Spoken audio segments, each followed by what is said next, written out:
तो एसएससी दिव्य में आपका स्वागत है। आज हम रीजनिंग के प्रैक्टिस सेट 110 देखेंगे। इसमें रीजनिंग के 20 इंपॉर्टेंट प्रश्न हैं। यदि आप एसएससी, रेलवे या किसी भी स्टेट एग्जाम की तैयारी कर रहे हैं तो ये प्रैक्टिस सेट आपके लिए काफ़ी इंपॉर्टेंट हैं, क्योंकि इस प्रैक्टिस सेट में जो प्रश्न दिए गए हैं उसी टाइप के प्रश्न आपके परीक्षा में पूछे जाएंगे।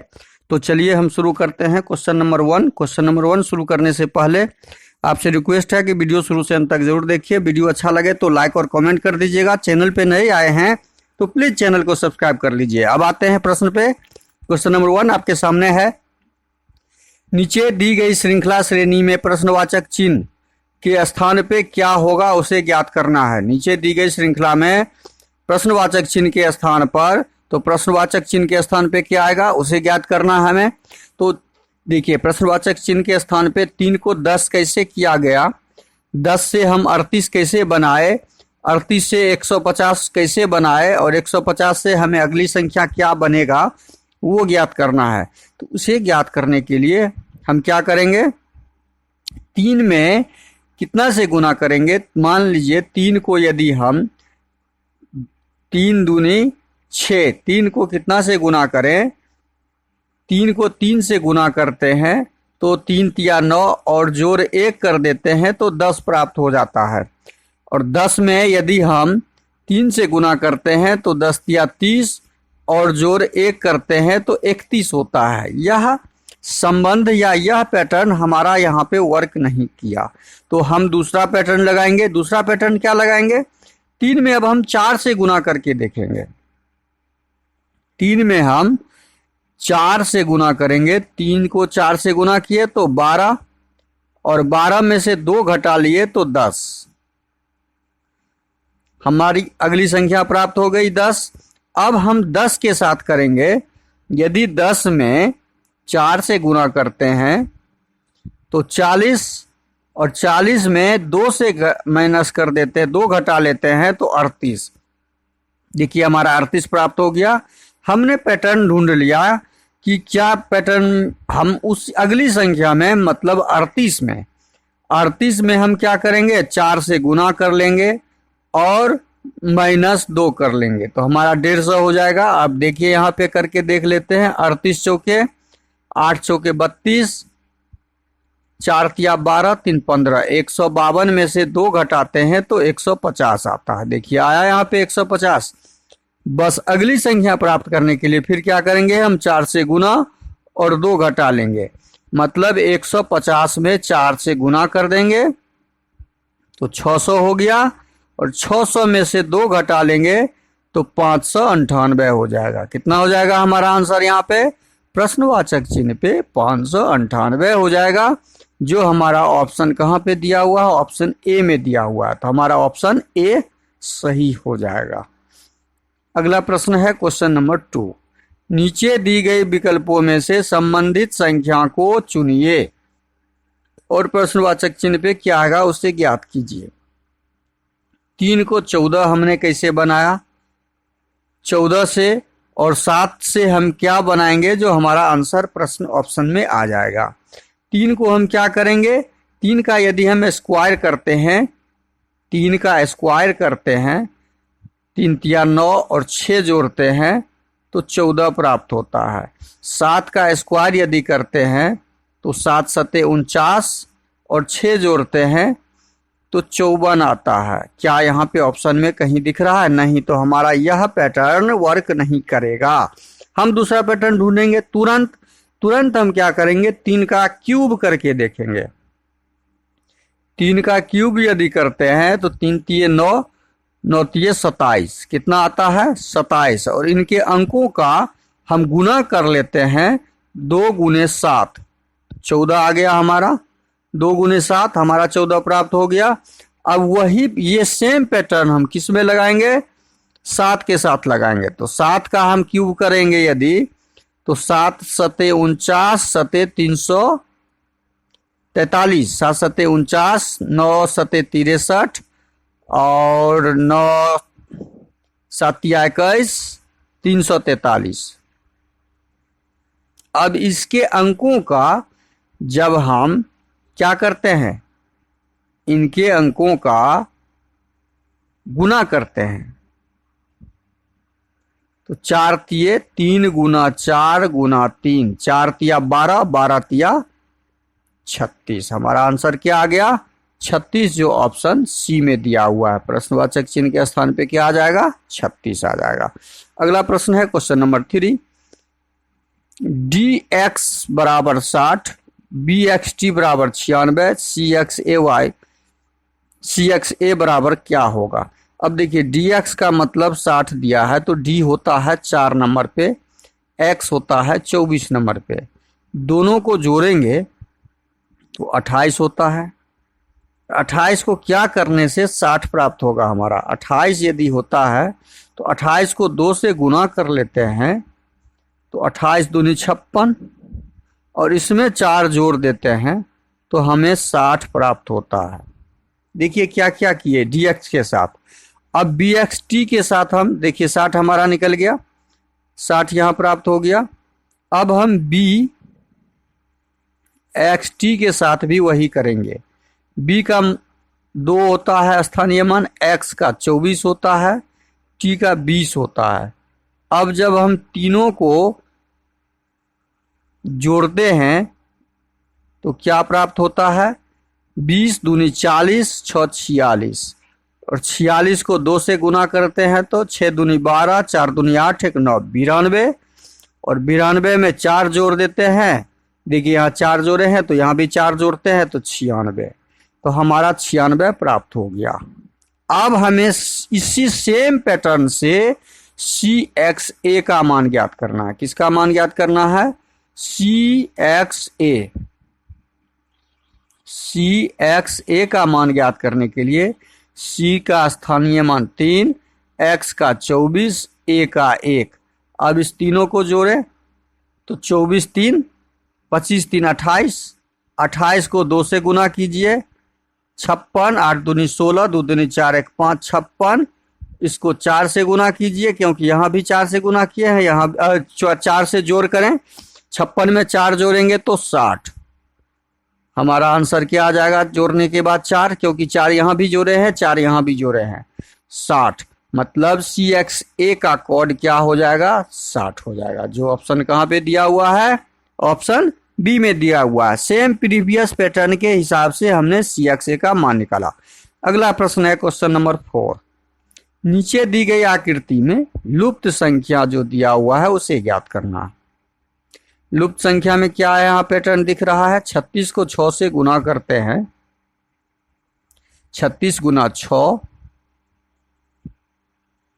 और 12 गुना 18, 12 गुना 18, इस दोनों का मान 216 आता है। दोनों का मान क्या आता है? 216 आता है। क्या यहाँ पे भी वही होना चाहिए, यही पैटर्न? तो 30 को 10 से करेंगे तो 300, 25 को 12 से गुना करेंगे, दोनों से गुना करने के बाद हमारा ऑप्शन 300 जहां पे होगा वो सही होगा, तो ऑप्शन डी सही हो जाएगा। प्रश्नवाचक चिन्ह के स्थान पे क्या हो जाएगा? 300 आ जाएगा। अगला प्रश्न है क्वेश्चन नंबर 5। निम्नलिखित वर्गों में सही निरूपण वेन आरेख का चिन्ह। अच्छा, पुरुष का संबंध पिता के साथ है, पुरुष का संबंध लेखाकार से है, पिता का भी संबंध लेखाकार से है। क्यों? क्योंकि देखिए जब हम पिता का डायग्राम बनाते हैं, ये पिता है तो जितना भी पिता है वो सब पुरुष के अंतर्गत आएगा, तो ये पुरुष का डायग्राम हो गया। समझिए ठीक से, जितना भी पिता होगा वो तो पुरुष होगा ही। अब लेखाकार का मतलब हुआ लिखने वाला, तो जितना पुरुष होगा वो लेखाकार होगा नहीं, महिला भी लेखाकार होगी, और जितने पिता होंगे वो क्या लेखाकार होंगे? नहीं, माता भी होते हैं। तो इसलिए कुछ का एरिया हम लेंगे, कुछ एरिया, और ये एरिया आपका महिला का हो जाएगा जो है इधर खाली वाला। कुछ एरिया पिता और कुछ एरिया पुरुष का भी हम ले सकते हैं जो लेखाकार होते हैं। तो इस प्रकार का डायग्राम हमारा ऑप्शन बी में दिया हुआ है, तो ऑप्शन बी हमारा क्या हो जाएगा? सही हो जाएगा। अगला प्रश्न है क्वेश्चन नंबर 6। एक कूट भाषा में मोबाइल को, देखिए मोबाइल को क्या लिखा है? MOBILE। मोबाइल को लिखा है ILE। NLY, ये क्लियर दिख रहा है। ILE यहाँ पे समझ लीजिए, हमें लिखते समय ही समझ में आ गया। ILE यहाँ पे भी है, ILE यहाँ पर भी है, तो ज्यों का त्यों दे दिया। शुरू के 3 अक्षर ज्यों का त्यों। अब अगला 3 अक्षर हम देखेंगे कि M को N में कन्वर्ट किया, मतलब M एक जोड़ा, N को O को L में कन्वर्ट किया और B को Y में कन्वर्ट किया। तो ये हमें क्या दिख रहा है यहाँ पे, यह हमें दिख रहा है उल्टा। ये जो है उल्टा मतलब विपरीत, विपरीत वर्ड है, विपरीत शब्द है, विपरीत अक्षर है। ये क्या है, विपरीत अक्षर है। M का उल्टा N होता है, O का उल्टा L होता है, B का उल्टा। ये यहाँ पे पैटर्न क्या है, ये 3 अक्षर जो है हमारे क्रॉस करके विपरीत अक्षर में कन्वर्ट किया और शुरू के 3 अक्षर हमारे लास्ट के 3 अक्षर को डाल दिया गया। तो ये हमने पैटर्न ढूंढ लिया। इस कोडिंग में क्या पैटर्न लगा हुआ है। अब हम अगला पैटर्न ढूंढेंगे। अगला इंपोर्ट का कूट जब ज्ञात करेंगे, अब सेम पैटर्न से हम इंपोर्ट का ज्ञात करेंगे। इंपोर्ट का कैसे ज्ञात करेंगे हम, IMPORT,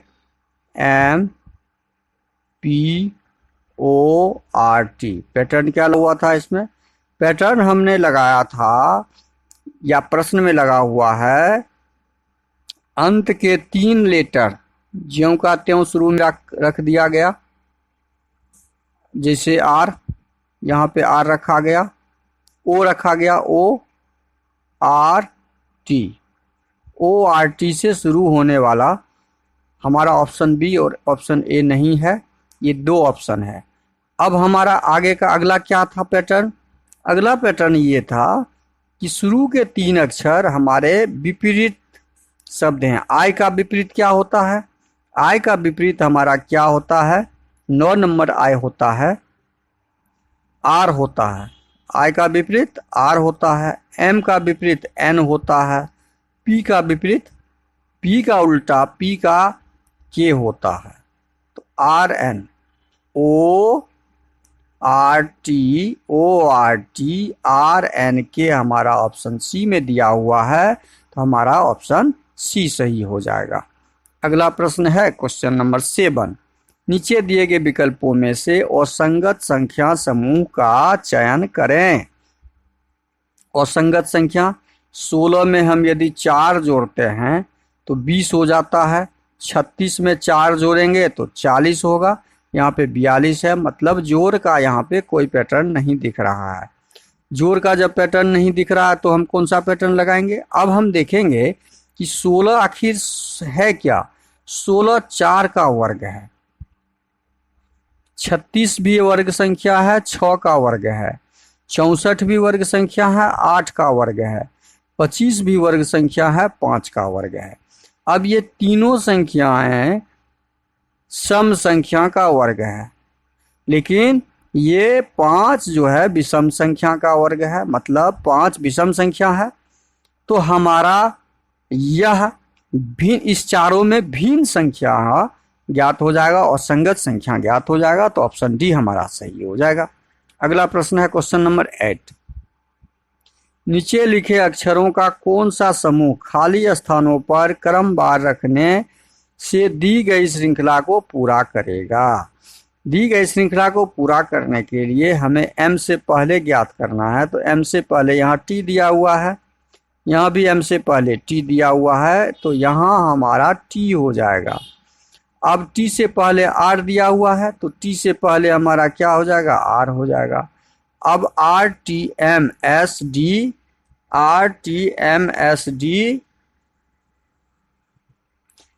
RTMD तक हमारा एक ग्रुप हो गया। तो M के बाद यहाँ पर S, S के बाद D, D तक एक ग्रुप, R के बाद यहाँ T, T के बाद M, M के बाद S के बाद D, RTMS। तो हमने क्या भरा, RT भरा, SD भरा, TM भरा, RS भरा, जो कहाँ पे दिया हुआ है, ऑप्शन डी में दिया हुआ। कहाँ पे दिया हुआ है? ऑप्शन डी में दिया हुआ है। तो इस प्रश्न का सही आंसर ऑप्शन डी। अगला प्रश्न है क्वेश्चन नंबर 9। नीचे दिए गए विकल्प में से संबंधित शब्द को चुनिए। माली का संबंध खुरपी के साथ, सर्जन का संबंध किसके साथ होगा? तो माली का इंस्ट्रूमेंट है, हथियार, जिसको आम तौर पे हम लोग बोलते हैं, काम करने का औजार, काम करने वाला औजार बोलते हैं, वो क्या है? खुरपी होता है। तो सर्जन का छेनी नहीं होता, तलवार नहीं होता, पीन नहीं होता, तो क्या हो जाएगा? स्केलपल हो जाएगा। अगला प्रश्न है क्वेश्चन नंबर 10। एक्स ने वाई से का परिचय देते हुए कहा वह मेरे पिता के पिता की नातिन का पति है। वाई एक्स से, तो एक्स का संबंध ऐसे ज्ञात करना होगा। अब पहले एक्स है कोई, वह वाई का परिचय देता है और कहता है वह मेरे पिता हो गया, एक्स का पिता, उनके पिता मतलब एक्स का दादा, पिता का पिता लिख दिए, की नातिन, पिता का पिता की नातिन का मतलब पोती। इस पिता का कोई बेटा है, नातिन कहलाता है। किसका? इसका नातिन है ये, तो इसका क्या हो जाएगा? ये बेटी हो जाएगी। इसका बेटी, इसका नातिन। क्लियर? तो जब इसका बेटी है तो इसकी बहन हो गई। और प्रश्न में दिया है नातिन का पति है। वाई कौन है? पति है। सब ने हम डायग्राम में डाल दिया। अब हमें निकालना है कि एक्स का वाई कौन है। तो एक्स का बहन हो गया ये एक्स का बहन है, ये एक्स का बहन हो गया। तो बहन का पति क्या हो जाएगा? जीजा। तो ऑप्शन बी हमारा क्या हो जाएगा? सही हो जाएगा। अगला प्रश्न है क्वेश्चन नंबर 11। यदि जोड़ का अर्थ भाग है तो जोड़ के जगह पे हम क्या डाल देंगे? भाग डाल देंगे। जोड़ को कट कीजिए, भाग डाल दीजिए। घटाव का अर्थ गुना है तो घटाव को कट कीजिए, गुना डाल दीजिए। गुना का अर्थ घटाव है तो गुना को कट करके घटाव डाल देते हैं। भाग का अर्थ जोड़ दिया हुआ है तो भाग को कट करके जोड़ डाल देते हैं। अब इसको सॉल्व करते हैं। 16 जोड़ 8 गुने 4 भागा 2 घटे 4। 16 जोड़ 8 पहले भाग का होता है तो 2 में 4 से भाग दिए 2, उसके बाद गुना का सॉल्व होगा। तो 16 जोड़ 16 घटे 4, तो 16 दूनी 32, 32 में से 4 गया तो 28। हमारा आंसर क्या आ जाएगा? 28, जो ऑप्शन सी में दिया हुआ है। अगला प्रश्न है क्वेश्चन नंबर 12। क्वेश्चन नंबर 12 है, यदि दी गई शीट को मोड़कर एक घन बनाया जाता है तो दी गई आकृति में से कौन सी आकृति बनना संभव नहीं है? कौन सी आकृति नहीं बनेगा? तो वही आकृति नहीं बनेगा जो विपरीत होगा। जैसे डॉलर का विपरीत @ होगा, डॉलर का विपरीत कौन सा होगा? @ ये आमने सामने नहीं दिखना चाहिए। तो डॉलर के विपरीत आमने सामने ये बनेगा, ये तो बनेगा ही। डॉलर के @ के सामने डॉलर नहीं है तो ये भी बनेगा, ये भी डैश बनेगा। ऑप्शन डी भी बनेगा, लेकिन ऑप्शन सी नहीं बनेगा, क्योंकि हैच का विपरीत एक्सक्लेमेशन है। हैच का विपरीत एक्सक्लेमेशन है जो आमने सामने दिख रहा है। देखिए ये आमने सामने दिख रहा है, इसलिए यह डाइस नहीं बनेगा। तो ऑप्शन सी हमारा, यहाँ प्रश्न में पूछा गया है कौन सा संभव नहीं है, तो ऑप्शन सी संभव नहीं है।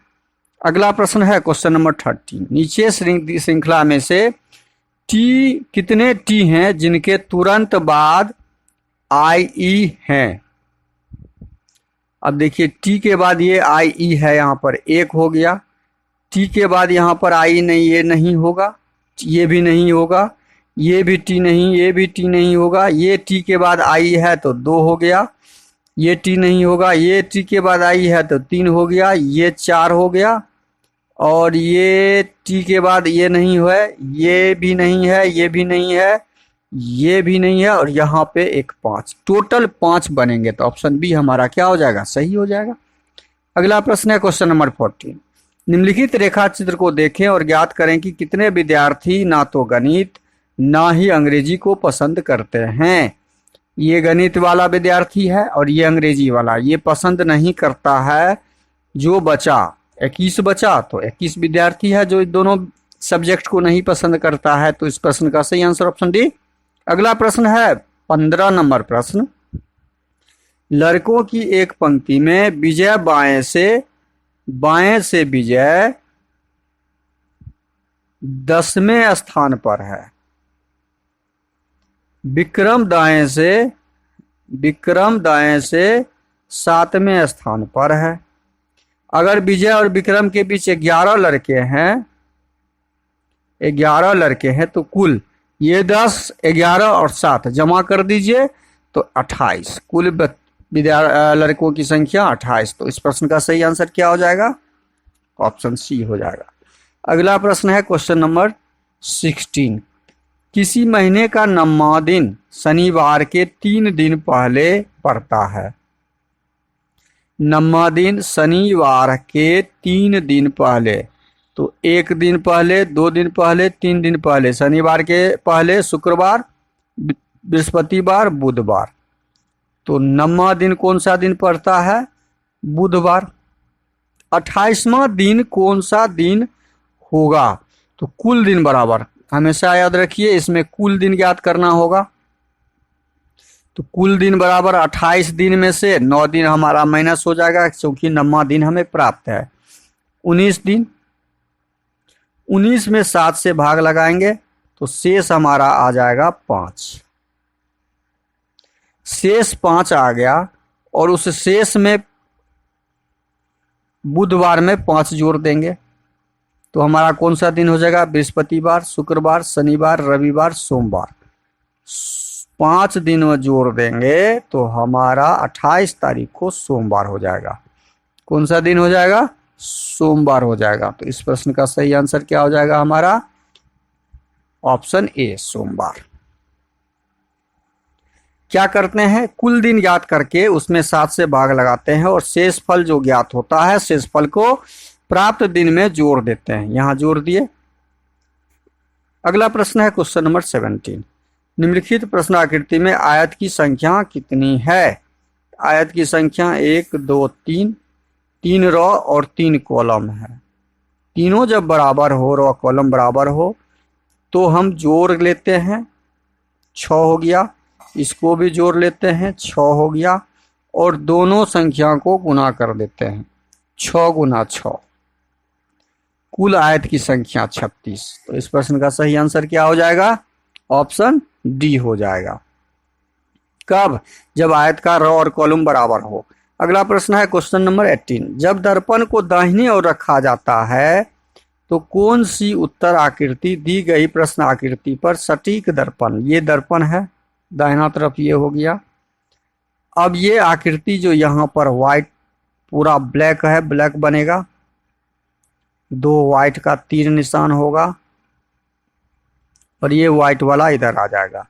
ऑप्शन सी तो संभव नहीं है, यहाँ पे व्हाइट बना हुआ है। ऑप्शन डी भी संभव नहीं है, व्हाइट बना हुआ है। ऑप्शन बी में क्या दिया हुआ है, एक व्हाइट और एक ब्लैक है, जबकि दोनों व्हाइट दिया है। दोनों यहाँ पे क्या हो जाएगा, व्हाइट वाला तीर होगा। तो जो ऑप्शन ए में दिया हुआ है तो ऑप्शन ए हमारा सही हो जाएगा। अगला प्रश्न है क्वेश्चन नंबर 19। उस विकल्प आकृति का चयन करें जो पैटर्न को पूरा करने के लिए नीचे दी गई प्रश्न आकृति में प्रश्न चिन्ह को प्रस्थापित करता है। अब एक तो गोल आकृति यहाँ बना है, एक ये लंबा आकृति बना है, एक आयताकार ये बना है और ये आयताकार ये बन गया। तो ये तो कटा हुआ भाग है जो बनेगा नहीं, यहाँ भी कटा हुआ भाग है, बनेगा नहीं। ये आपका डॉट डॉट वाला भाग है, ये भी नहीं बनेगा। तो बचा हमारा ऑप्शन ए, ऑप्शन ए सही हो जाएगा। अगला प्रश्न है क्वेश्चन नंबर 20। उस विकल्प आकृति का चयन करें जो दी गई आकृति में अंतर्निहित है, घुमाने की अनुमति नहीं है। अब दी गई आकृति में ये तीर तो कहीं दिख नहीं रहा है, ये आकृति भी कहीं नहीं दिख रहा है, यह आकृति दिख रहा है तो सीधा होना चाहिए था, सीधा आकृति यहाँ पे ये दिख रहा है, ये आकृति जो बनता लेकिन यह भी नहीं बनेगा, टेढ़ा दिख रहा है यहाँ पे। तो खष्टभुज हमारा यहाँ पे दिख रहा है, तो खष्टभुज बन जाएगा, खष्टभुज हमारा बन जाएगा। तो ऑप्शन बी हमारा सही हो जाएगा। अगला प्रश्न है क्वेश्चन नंबर 20, जो आज का अंतिम प्रश्न था। वीडियो शुरू से अंत तक जरूर देखिए। वीडियो अच्छा लगे तो लाइक और कमेंट कर दीजिएगा। चैनल पे नए आए हैं तो प्लीज़ चैनल को सब्सक्राइब कर लीजिए। धन्यवाद। जय हिंद, जय भारत।